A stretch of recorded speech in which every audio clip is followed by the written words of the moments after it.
warahmatullahi wabarakatuh. Kembali lagi di channel Mata Batin. Untuk kisah kali ini masih melanjutkan kisah sebelumnya yang berjudul Pacarku Kuntilanak dari Cacing Wormi. Sebelum kita lanjut ke cerita ini, jangan lupa tekan tombol like dan jangan lupa juga tekan tombol subscribe. Dan jangan lupa nyalakan juga lonceng notifikasinya agar tidak ketinggalan cerita-cerita horor selanjutnya di channel ini.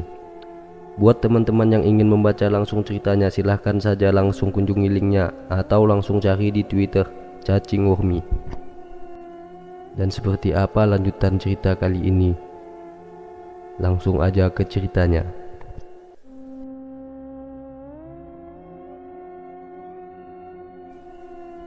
Fatih, Erik, Hayati dan Utami berjalan menyusuri jalan di dalam hutan kota pada malam itu. Keadaan Utami masih tak sadarkan diri. Tubuhnya dibopong oleh Hayati. Ketika tiba di ujung hutan kota, mereka menerobos masuk ke dalam dinding beberapa rumah yang berjajah rapi. Mereka melewati para penghuni rumah begitu saja. Ketika menerobos, Hayati melihat orang-orang sedang melakukan berbagai kegiatan di rumah masing-masing. Setelah melewati beberapa rumah, akhirnya mereka tiba di depan sebuah rumah yang sangat besar dan mewah. Hayati terkejut. "Selamat datang di rumah baruku, Hayati," seru Ratih dengan senyuman menyeringai. Hayati sangat terkagum-kagum dengan penampakan rumah besar dan megah di hadapannya. Sebuah rumah 2 lantai dengan halaman luas dan dipenuhi banyak lampu jingga terang benderang. Ketika masuk ke dalam rumah, keadaan interiornya pun tak kalah mewah dari tampilan eksteriornya. Berbagai macam perabotan antik tersedia di sana. Hayati membaringkan Utami di atas sebuah sofa. Hayati berusaha membangunkan Utami yang masih pingsan, namun hal itu selalu gagal. Akhirnya Ratih mengambil tindakan ekstrim untuk menyadarkan si hantu imut itu dengan memukul kepalanya dengan balok kayu. Seketika Utami pun langsung siuman. "Ah, kepala aku sakit banget," teriak Utami sambil memegangi kepalanya yang berlumuran darah. "Akhirnya kamu sadar juga, Tami. Aku sempat khawatir loh," sahut Hayati sambil memeluk dirinya. "Tapi kenapa kepalaku berdarah sih?" Utami masih kebingungan. "Aku pukul kepalamu pakai ini," sahut Ratih sambil menunjukkan sebuah balok kayu yang berlumuran darah. "Kamu mau bikin aku mati?" bentak Utami. "Tapi kamu kembali sadar kan? Dasar goblok." Utami sangat marah kepada Ratih hingga ia menyerangnya. Akan tetapi hal itu segera dicegah oleh Hayati. Dia langsung mendinginkan Utami yang tengah marah dengan menyeka luka di kepalanya dengan kain putih yang ia sobek dari lengan bajunya. "Udah Tam, kamu gak boleh gitu. Ratih udah nyelamatin kamu loh," ujar Hayati. "Tapi Mbak Ratih udah mukul kepalaku sampai bocor. Sini aku obatin kamu." Hayati menyentuh bagian luka di kepala Utami. Ia kemudian mengalihkan energi kehidupan ke tubuh Utami hingga ia mendadak kejang. Aliran energi itu terasa seperti sengatan listrik bagi Utami. Tak lama berselang, Utami langsung pulih. Luka bocor di kepalanya hilang. "Udah baikan?" "Udah Mbak, makasih. Sekarang kamu minta maaf sama Ratih." "Apa? Kok gitu sih? Kamu udah salah tadi. Terus Ratih ini orang paling tua di sini." "Ih, nggak mau." "Kamu mau aku piting?" ancam Hayati. Iya, nggak mau atuh." "Ya udah deh." Utami mendadak takut. Dia pun meminta maaf kepada Ratih, lalu sungkem. Ratih langsung memaafkan Utami sambil mengelus kepalanya. Setelah itu Utami duduk di sebelah Hayati. "Emang Mbak Ratih umurnya berapa?" tanya Utami yang penasaran. "Aku udah 500 tahun, Tami," jawab Ratih. "Gak mungkin, muka kamu kok muda banget, kayak cewek umur 19 tahun," sanggah Utami. Aku mati di umur 19 tahun, Tam. Jadi wujudku tetap muda. Kamu mati muda banget, Rat. Aku aja mati di umur 23, sahut Hayati. Aku lebih muda lagi, Mbak Kunti, 17 tahun, sambut Utami.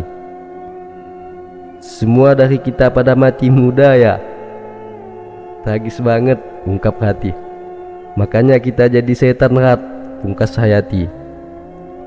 Ketika mereka asik ngobrol, tiba-tiba Erin datang menghampiri sambil membawa nampan yang berisi penuh dengan makanan.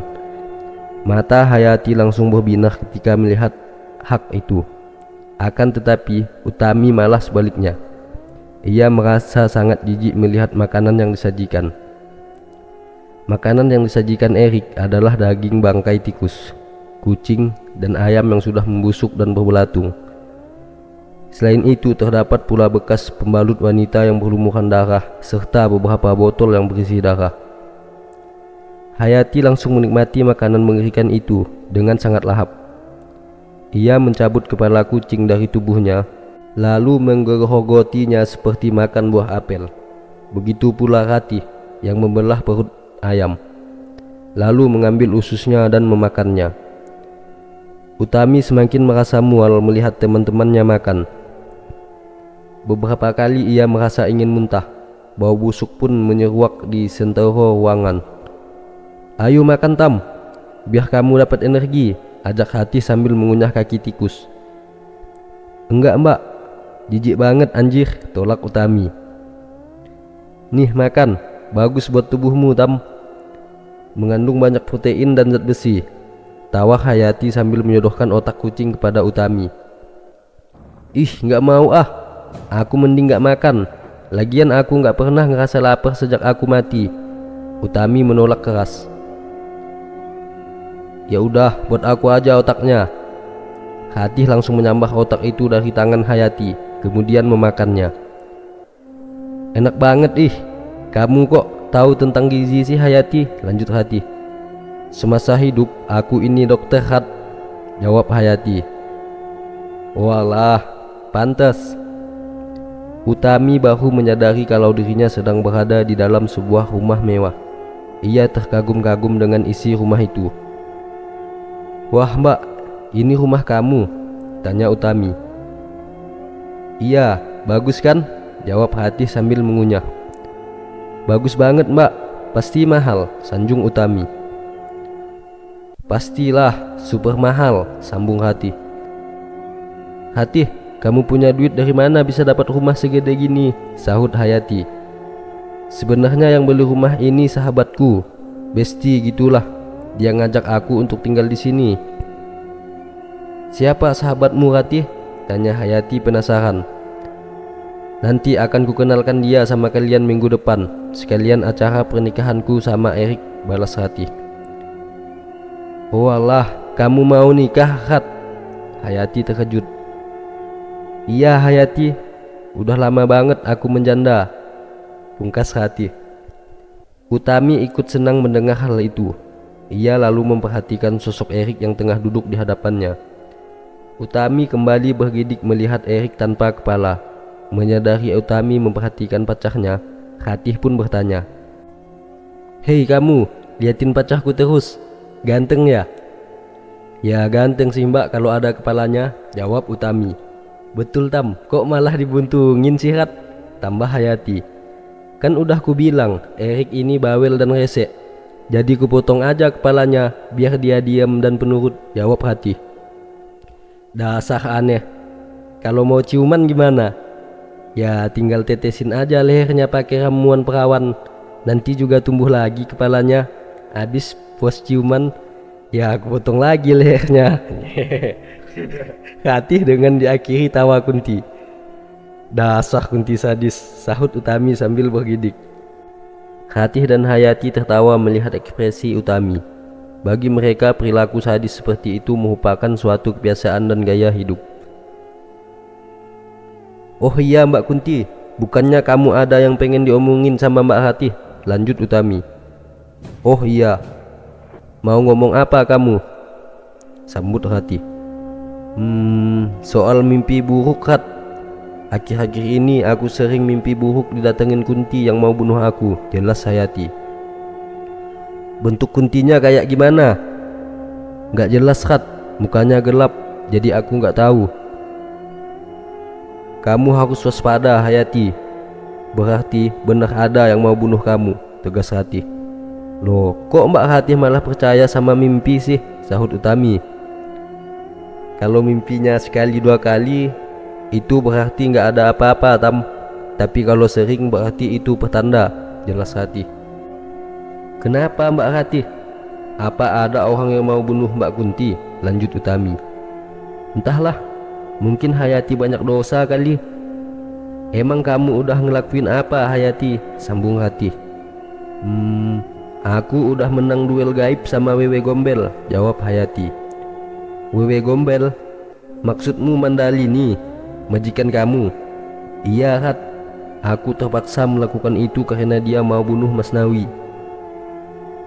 Aduh, kamu kok bodoh banget sih. Dia itu siluman bangsawan. Kau membunuh siluman bangsawan, bahaya banget. Kenapa kamu panik Mbak Ratih? Tanya Utami bingung. Hayati dalam bahaya. Membunuh siluman bangsawan adalah kejahatan besar bagi para siluman. Tentunya Ratu Siluman tak akan diam. Dia akan bertindak untuk Hayati. Hayati dan Utami terhenyak mendengar omongan Ratih. Tapi Mbak Ratih, Mbak Kunti nggak bunuh Wewe Gombel. Dia cuman menang bertarung. Tapi Kunti-Kunti anak buahnya lah yang bunuh dia, sanggah Utami. Enggak gitu Utami. Hayati udah bikin Wewe Gombel sekarat, berarti dialah yang membunuhnya. Walaupun secara tak langsung, jelas Ratih. Gawat Mbak Kunti, gawat banget. Kamu harus segera kabur, seru Utami. Aku akan menghadapinya Tami, karena semua ini adalah salahku, tegas Hayati. Tapi aku takut kamu mati Mbak. Aku udah mati kali Tam, ngapain takut? Maksud aku kamu lenyap kayak Wewe Gombel. Gak bakalan Tami, aku akan berusaha keras menjaga semuanya. Kamu dan Mas Nawi sekarang udah jadi keluargaku. Aku akan bertahan demi kalian, pungkas Hayati. Aku juga akan membantumu Hayati, sahut Ratih.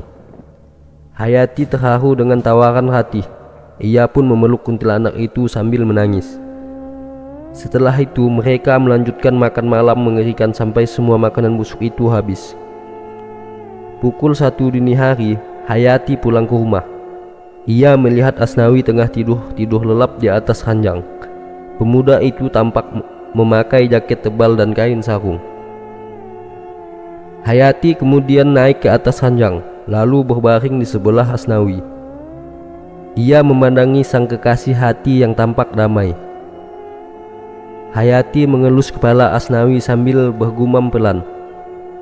Mas Nawi, maafin aku ya.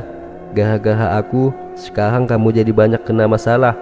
Sampai beberapa kali hampir mati.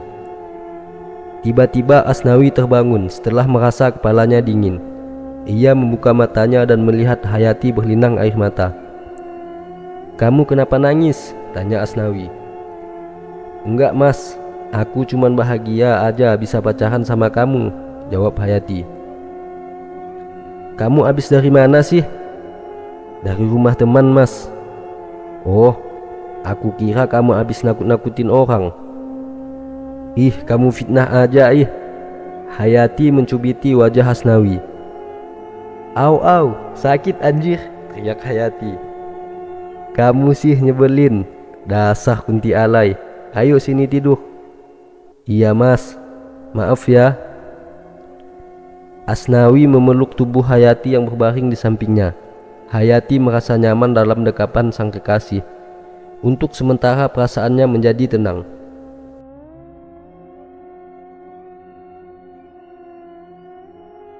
Oke teman-teman, sampai di sini dulu ceritanya.